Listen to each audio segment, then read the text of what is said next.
आगे चलेंगे, इवैल्यूएशन की बात करेंगे। This is the fourth and the last assessment objective. Economics में एएस में 25% इंक्लूडेड है, ए2 में 25% है, और बिजनेस में एएस में 20% और ए2 में 25%। तो इवैल्यूएशन क्या है? Evaluation means giving a well-reasoned judgment or conclusion about a topic, argument or situation.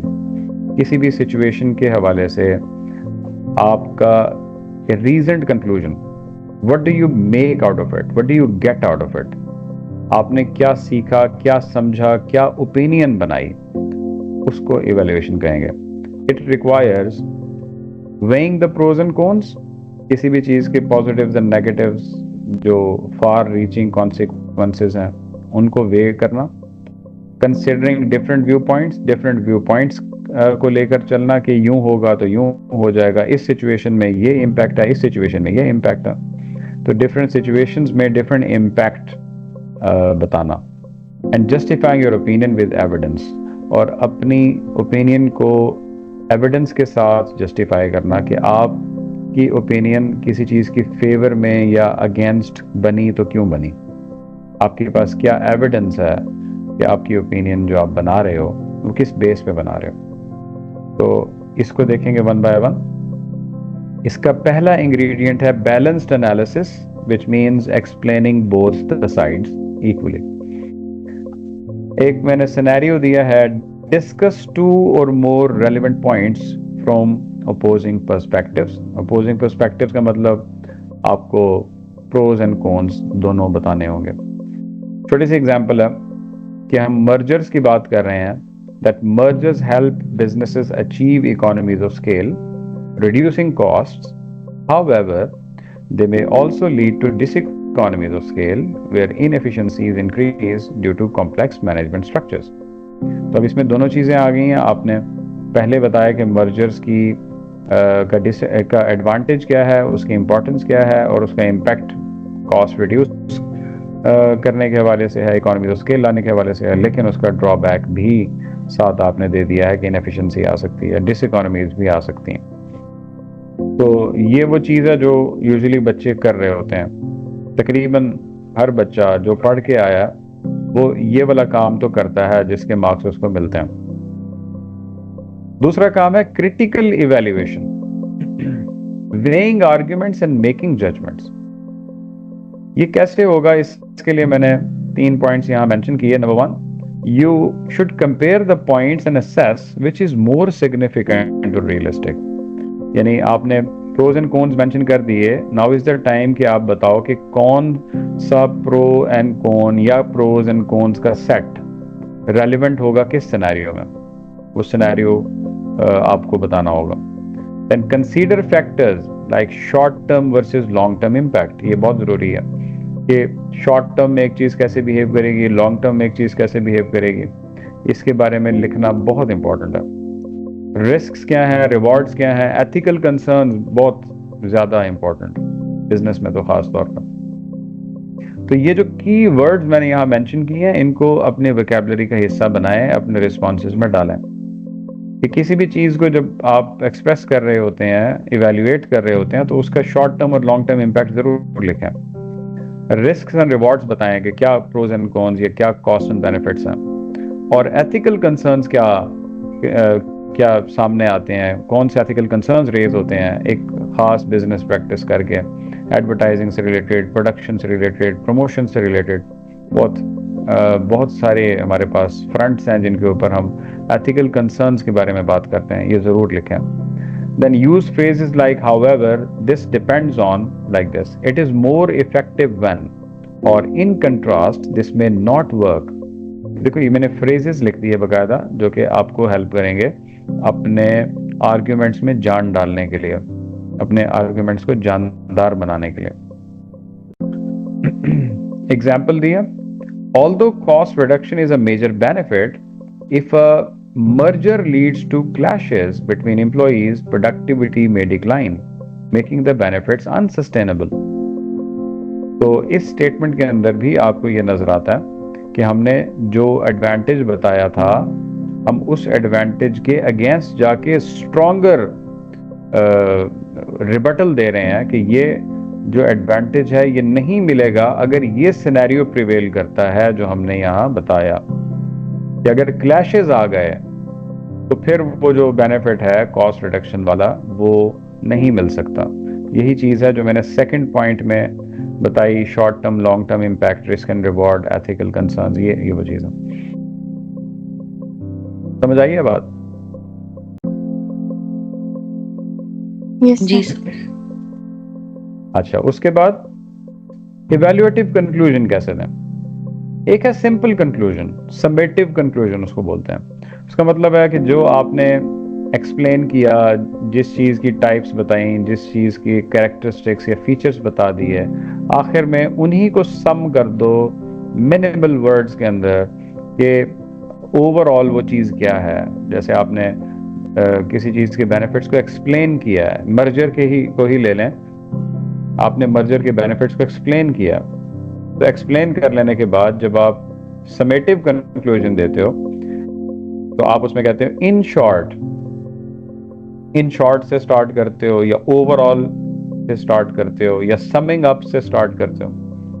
तो ये एक हिंट है एग्जामिनर के लिए कि बच्चा ऊपर वाली बात जो उसने कर दी है उसको सम अप कर रहा है यहाँ पे, तो कोई नई बात नहीं कर रहा, उसी बात को कंसाइज मैनर में दोबारा लिख रहा। समेटिव कंक्लूजन रिक्वायर्ड नहीं है यहाँ पे इवैल्यूएटिव कंक्लूजन रिक्वायर्ड है।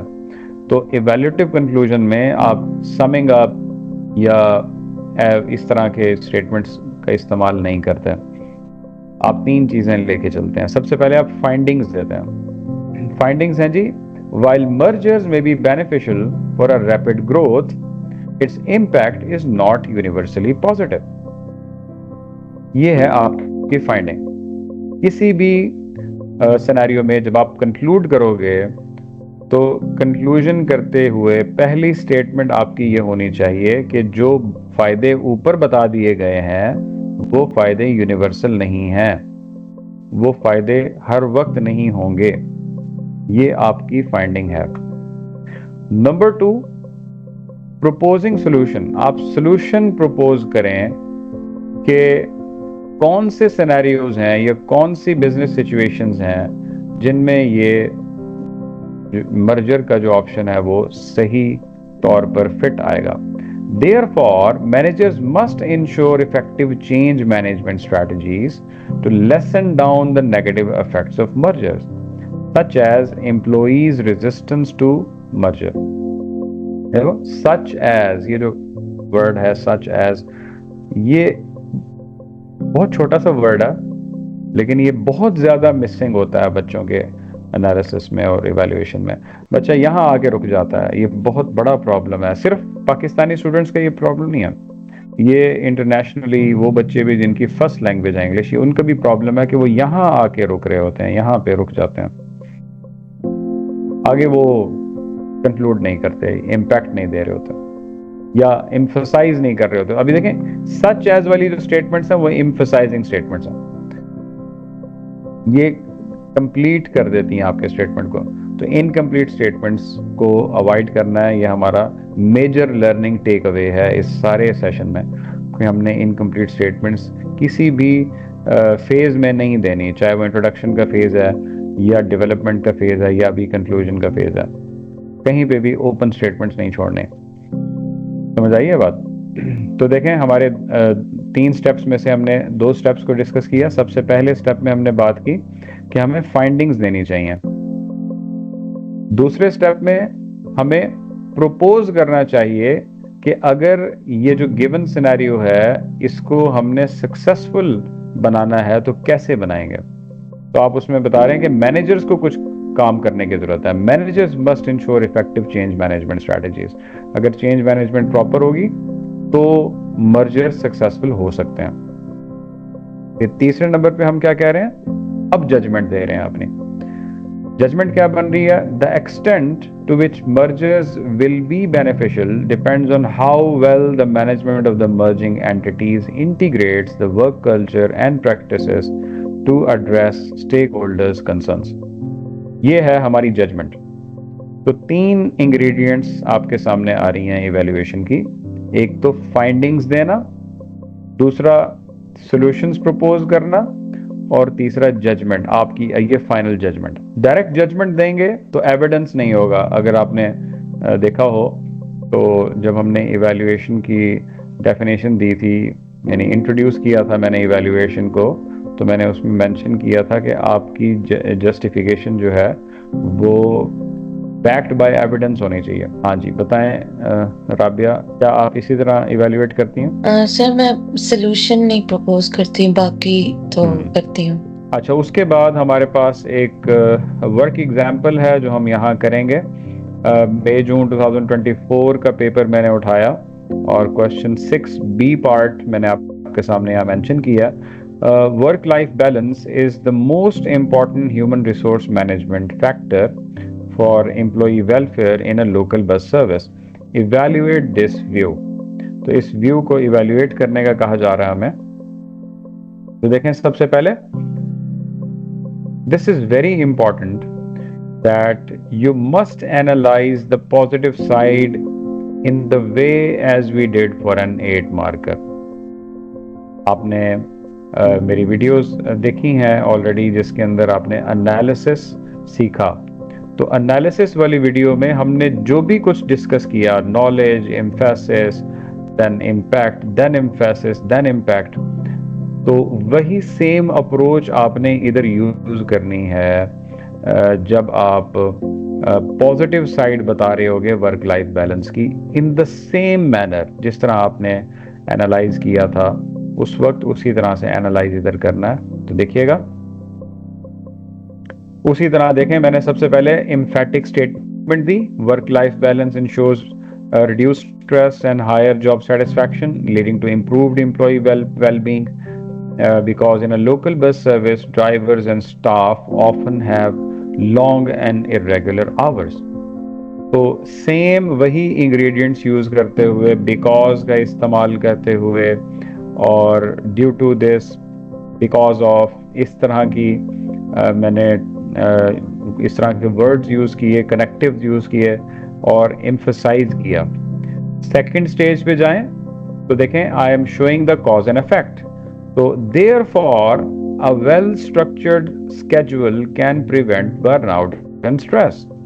तो ये कॉज एंड इफेक्ट शो कर दिया। इसी तरह से तीसरे फेज में I have concluded my point at a measurable impact. कैसे? Consequently, higher motivation and productivity may result when employees feel their personal time is respected. तो इवेंचुअली मैंने उसको जस्टिफाई कर दिया है उसका मेजरेबल इम्पैक्ट बताकर। तो यहाँ पर इम्पॉर्टेंट बात अगेन वही है कि आपको इवैल्यूएशन वाले क्वेश्चंस में भी एनालिसिस कंडक्ट करना होता है, और बिल्कुल उसी तरह कंडक्ट करना होता है जैसे आप एनालाइज के क्वेश्चन सॉल्व करते हैं। जी बेटा, in the same way analyze the negative side as we did for an 8 marker. अब वही एनालिसिस की प्रैक्टिस आपने रिपीट करनी है फॉर द डिसएडवांटेजेस। तो ये देखें, मैं वही काम दोबारा कर रहा हूं, there is nothing new. I have given the emphatic statement first of all. This is now regarding the disadvantages और the limitations of workforce. However, other factors such as fair wages may be more important in a local bus service because drivers and conductors are usually low-paid workers. इसी तरह से number 2, I have shown the cause and effect.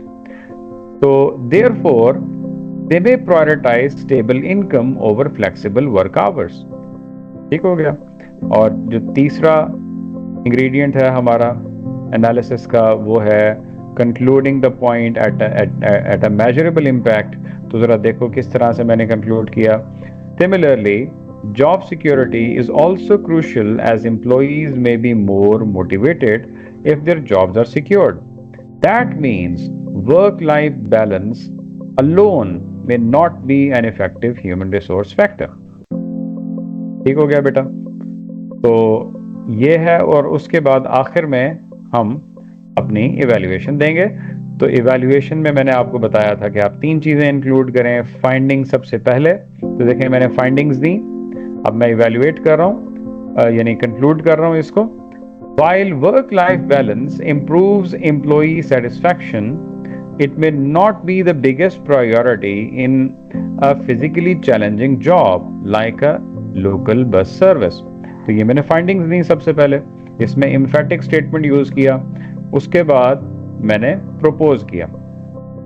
Therefore, human resource management must consider both wage and non-wage factors alongside work-life balance. तो ये proposition आ गया, ये possible solution आ गया, और तीसरे नंबर पे I am going to give the judgment, the final verdict. The importance of work-life balance depends on the employee's personal situation. For example, younger workers may prioritize wages, while older employees may value flexibility more. तो इस तरह से ये आपका latest paper का question हमने solve किया है।